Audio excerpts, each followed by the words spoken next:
Alright, good morning. So medyo naratal ako ngayon ng aga ni Charlie. It's 9 o'clock at inagahan niya. It's a Sunday. Kasi mamaya pinatawag siya ng amo niya. So kailangan niya bumalik dun sa office nila. Pero babalik din siya ulit. So anyway, for today, car build day tayo. Itong si 124, balikan lang natin.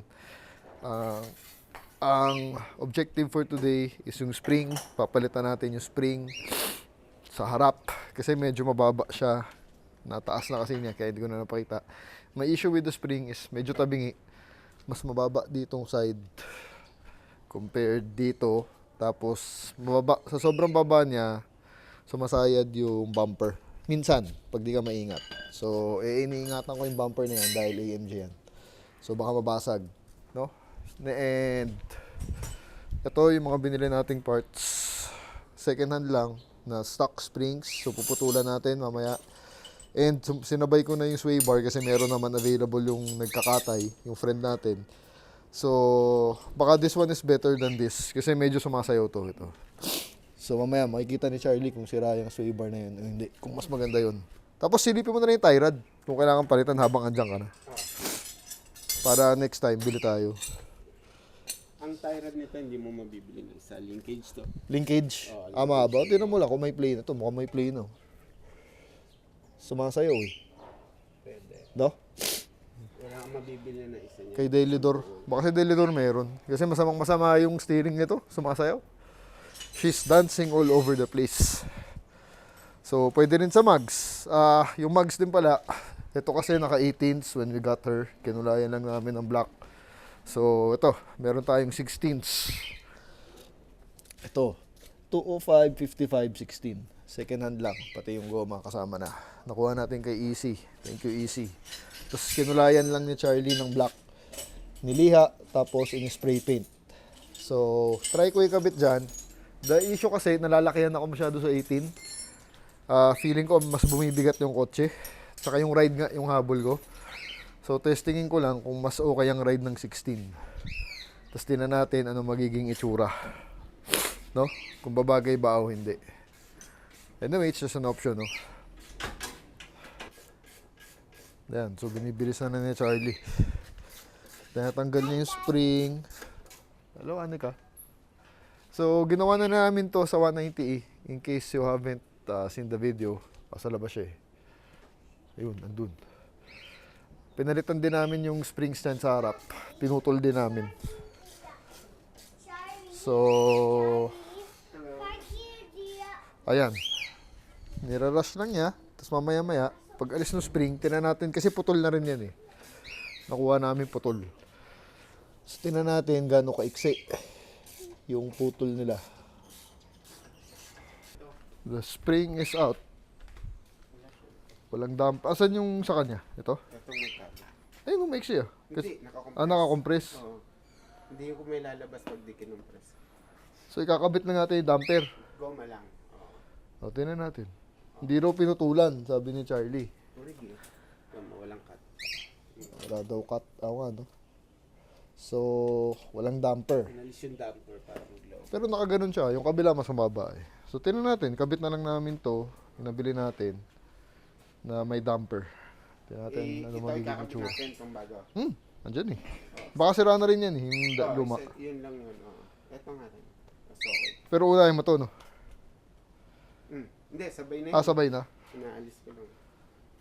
Okay. I-re-release ko lang para makita ko rin yung haba. Sige. So, baka walang putol na mangyari. Tingnan natin. Parang ano nga, ang ano kasi ito parang mas mataba. Ito yun. Diba? Ngayon, pag mas mataba ito, mas may tension niya. Okay. 10:30. Update. Saan? Pareho nga ba? Taas mo nga. Ito yung luma. Ito yung nabili natin. Parehas ng taas, kaya lang manipis tong isa. Parang... Ayan. Pero manipis nga daw yung isa. So may epekto sa taas yun, no? Nipis yun sa taba. Ba't nga manipis yung yun? weight, kayang i-carry nito. Ito, Oo. compress Pababa. ka agad. Oo. Saan yung 124 na nakalagay?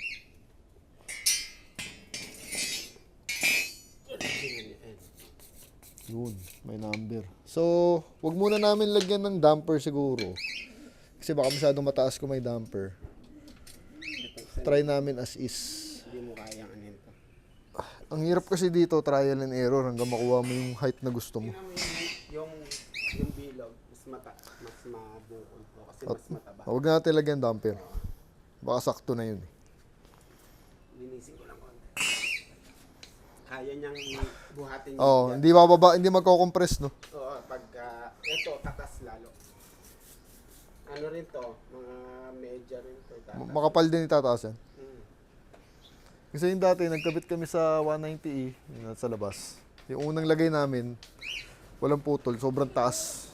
So, yan na natin ngayon. Another trial and error. Yan ang itsura, 16. Liit nga. Kumpara dun, sa 18. Nalalakayan kasi ako sa 18, tsaka feeling ko mas mabigat i-drive. So, tinan natin. 16. This will definitely give it a better ride. Yung 16. Dahil mas mataba na. Kumpara mo dito, manipis. 235. 235, 18. Tapos, nalinis. Nalinis na niya. Yan.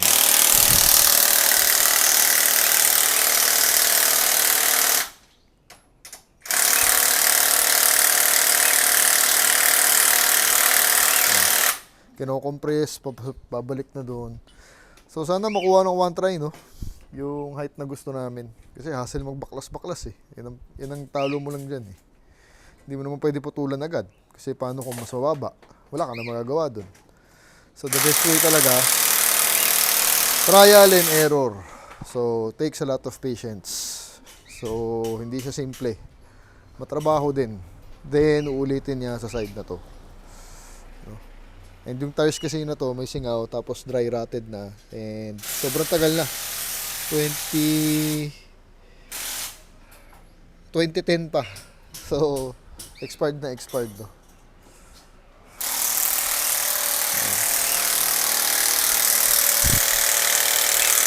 Alright, pabalik na niya ha.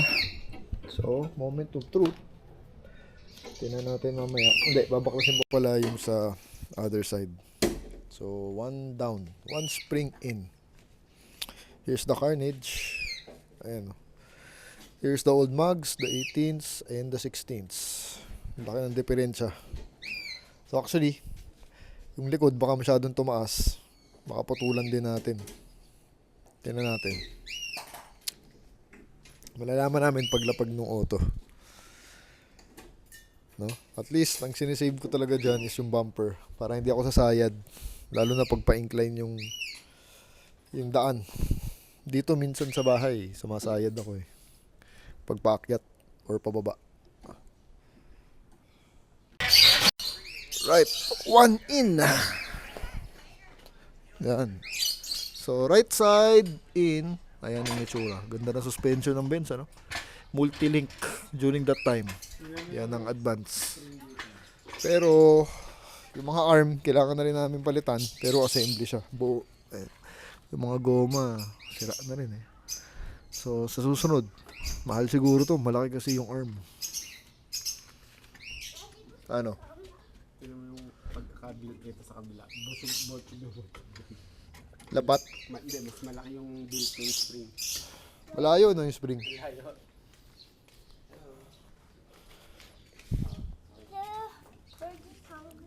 Yan. So, sana gumanda ride. Hindi, gaganda definitely. Lalo na ito. Malaking bagay yung 18 sa 16 eh. Tsaka yun, tinan mo gano'n ka-dry rotted na yan. Basag-basag na yan. Ito pa yung stock na goma niyan, yung nakuha namin ng 2022. Sa owner, sa dating may owner. 2010 na yan. So, the stock sway bar is out. Andiyan pa yung spring. Ano kasi yan? Then, ito yung nabili natin. Second hand lang. Ano ba trabaho niyan? Sa steering din, di ba? Para sa alignment. Yung baka hindi pantay yung kalye. Ini-stabilize niya. Kaya yung Ayun. parts na stabilizer. Pero tabingi-tabingi na rin siya, yun. Hindi Ha? basta mga asero yan. Hindi, kumpara mo dun sa isa, mas diretso yung isa. Hindi, nakabalik. Okay. Hindi, nakabaliktad yan. Baliktad. Hindi, mukhang mas matino naman talaga. Yan. So, bumili tayo dahil andun na rin. Mura lang naman, 1,000. While he's there. Yan yung mga trabahong habang andyan na.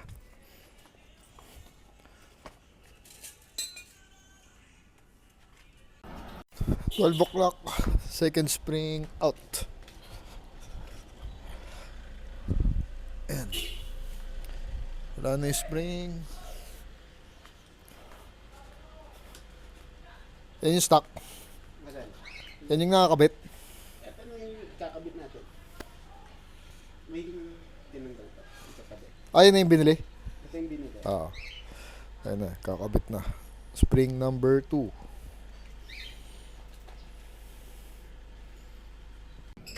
Alright, nakabit na yung dalawang spring. He is on the sway bar. There we go. Yan, 2 springs in. So, nakakabit lang yung sway bar. So, let's see how she stands. Kabit na natin yung mga mugs na 16. Tingnan natin anong itsura ng auto. Sana kuha yung height para hindi na babalik-balik ulit. Kung hindi, it will take the whole day again. Okay, problem. Maiksi yung lug nuts para dun sa mugs. Na to. Kapos. So pag pinasok, kapos. Maiksi. Dapat mas mahaba. Ay, sayang. So dapat kumuha ko ng lug nuts na mas mahaba. Dito. Pero nakabit na. Kakabit na lang muna yung stock. Stay natin yung height. Right, medyo nakakainis, no? Excited kasi ako sana ikabit talaga yung mag sa 16. Kasi yung ride nga after ko. So hindi namin makikita ngayon. So for the meantime, hindi si 8 muna. Pero dadaan si Charlie sa isang shop dyan, malapit sa Libis. Baka open. Kung meron, bibili na lang. Just in case. So, pero ngayon, balik muna sa 18. No? Makaburat lang. Actually, na-expect ko talaga yung 16s ngayong araw. Eh. So, para lang ma-test ko yung difference ng ride niya, kung way better or hindi. So, basically, napalitan lang yung springs today and yung sway bar. Alright, ibababa na. Tingnan natin yung magiging itsura. Yan, ibababa na. Pero madilim, hindi makita. Tingnan natin anong itsura. Pati si Anika, tinitingnan. Ginagawa mo dyan? Oh, bababa na ni Tito Charlie.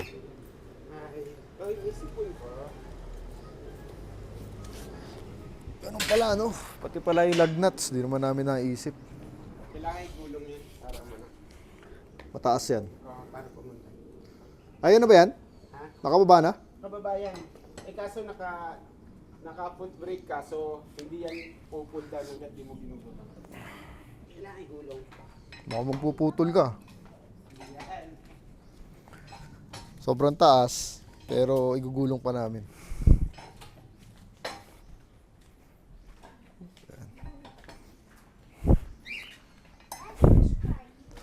Oh, grabe taas oh. Hindi pa yan. Kasi naka-foot brake yan. Hindi pa Pero ilalapat pa. Teka. I-first start natin.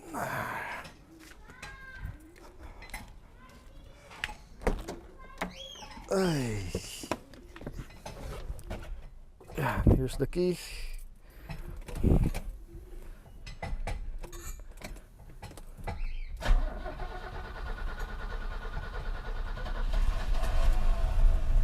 Nasa bandit lang yung preno. Yan. Okay. Ikot lang natin. Check natin. First drive with Anika. Yan. Ikot lang natin. Pero definitely, tingin ko putol yan. Dahil mataas. Actually, sobrang taas. Tingnan natin kung bumaba pa ng konti. Pag ikot. But she feels great. naka-solid yan, dire-diretso sa humps. And sira yung shocks sa harap, kaya pala tabingi. Kasi yung stance niya ganun, nakatabingi. So putok pala yung shocks, no, sa harap. So we need to find shocks. Second hand lang siguro bibiling ko for the meantime, kasi medyo nagtitipid na ako because I'm way over budget on this car. Gusto ko lang naman tumino, pumugi ng konti. Ayun, humps, walang problema sa humps kasi nga mataas na siya, no? Mamaya may lakad ako, siguro gamitin ko na rin to. Pagkasan lang natin mamaya. Pero solid na siya sa humps. Mas confident ka na. Well, kasi nga mas mataas, third gear.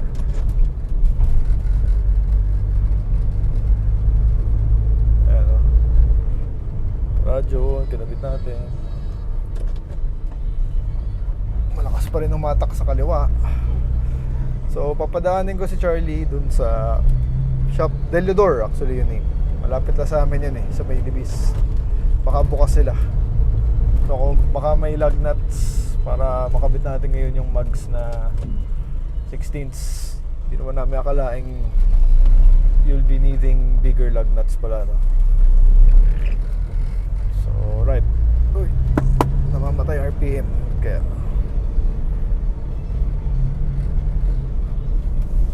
balik tayo sa bahay. Alright, so here is the stance. After driving her, paikot. Likod. Tapos ang harap. Tumaas nga talaga siya. Definitely tumaas. Umangat. But I'm still contemplating kung papaputol ko pa o hindi. Kasi masarap siya i-drive. Walang kayang-kaya ang mga hams sa mga lubak. So tingnan natin. Babalik si Charlie. May pinuntahan lang. Ayan. Ayan ang stance niya. So definitely tumaas. Definitely hindi natatama yung bumper, no, pagka incline. So iniisip ko pa kung papaputol ko pa o hindi. Let's give it time. Mamaya pagasan ko siguro dahil wala ring gas and baka gamitin ko siya mamaya. I'll be going to Timog, my dinner family. So I might use this car. So let's see. Right. So pagasan natin si 124. For the meantime, I leave it as it is. Hamo na, kahit ganun siya kataas, I don't mind, di ko naman din ginagamit masyado. Kasi si Charlie sa likod, ayun, may ginagawa pa siya sa likod to. And sa Sunday, pagod na rin siya. So next time na lang, hindi naman ako nagmamadali, okay lang yan. So let's head over to Shell, pagkasan ko siya, because I might use her later. Alright. Right, the car feels great. Mataas, pero look at the play. Grabe, humatak pa kaliwa. So, the whole under chassis, ang dami kong kailangan palitan, no? Yung arm, maybe the tie rod. Yan, so kailangan natin maghanap. Pero siguro second hand na lang. Sakto yung friend natin, si Andrew Bona. Yun yung kilala sa part out. Pagdating sa 124, meron siyang bagong dating. So, probably marami akong kukunin na pesa dun sa bagong katay niya para dito, no? So bahala na, wala sa plano. So sira na naman yung budget natin, gawan ko na lang ng paraan. Let's see kung paano. Ganda ng FJ, lowered. Ganda ng FJ niya, no? Lowered. So we are here in White Plains on the way to Shell. Pagkasa natin, because I might use this. Punta akong Timog later at birthday ni Mami. Dadalhin ko to siguro to test. So far so good. The car is great. May aircon, may radio, diba? Alright. Ano maganda, mataas ang kotse, pwede sa gilid. So it will give you the confidence, no? Pag mataas. Ito, lubak dito. Pero I'm confident na hindi siya sasayad kasi alam ko mataas. Pero siguro bababa pa rin natin ang konti. Putol lang isa. Here in Shell, White Plains. Ayan, the stance. Taas nga. Baba natin ng isa. Pero okay lang naman eh. Hindi naman ganun kataas. Sakto lang. So, siguro isang baba. Isang putol. Pero di naman siya pangit tingnan. So, one final look of the stance. Yan. Pakarga tayo V-Power. 600 pesos. Punta tayo Timog mamaya. At birthday ni Mami. So, I'll end the vlog here. Thanks for watching. So, it's another build day. So, please help my channel and liking this video. Thank you so much. Two different levels, I cannot relate. You never